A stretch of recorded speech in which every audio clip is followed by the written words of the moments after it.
साल के अंत में होने वाले बिहार विधानसभा चुनाव को लेकर सभी पार्टियों ने अपनी कमर कसना शुरू कर दिया है। जहां सभी पार्टियां जीत की तैयारी कर रही है। हर किसी का दावा है हम जीतेंगे हम जीतेंगे, लेकिन असल में जीतेगा कौन ये तो पता चलेगा तभी जब चुनाव होंगे। इन सब के बीच बहुजन समाज पार्टी भी कहां पीछे हटने वाली थी। मायावती की पार्टी ने भी बड़ा ऐलान करके न सिर्फ एनडीए दल बल्कि महागठबंधन की भी मुश्किलें बढ़ा दी हैं। हाल ही में कैमूर पहुंचे बसपा कार्यकर्ता यूपी राज्यसभा के बसपा सांसद रामजी गौतम बोले, बिहार के सत्ता की चाबी बसपा के हाथ में है।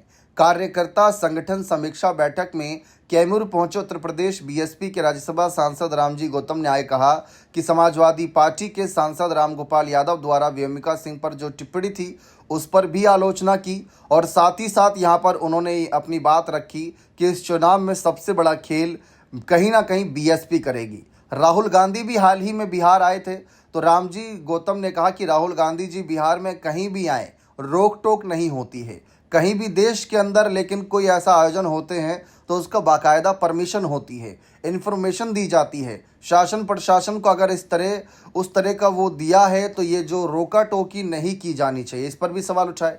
वहीं उत्तर प्रदेश बीएसपी के राज्यसभा सांसद रामजी गौतम ने कहा कि बीएसपी अकेले दम पर चुनाव लड़ेगी और हमें पूरा विश्वास है कि बीएसपी के बिना किसी की सरकार नहीं बनेगी। बीएसपी के हाथों में ही सत्ता की चाबी बिहार में होगी। वहीं इस मौके पर जिला परिषद सदस्य विकास सिंह उर्फ लल्लू पटेल एवं नगर परिषद सभापति विकास तिवारी उर्फ बबलू तिवारी सहित सैकड़ों की संख्या में बसपा के कार्यकर्ता मौजूद थे। सबका यही कहना है कि बिहार सरकार इस बार कहीं ना कहीं बेबस रहेगी बसपा के हाथों, या जो भी बहुमत पाना चाहेगा उसको बहुमत तो नहीं मिलेगा, क्योंकि किसी के हाथ सत्ता की चाबी नहीं जाएगी बसपा के अलावा।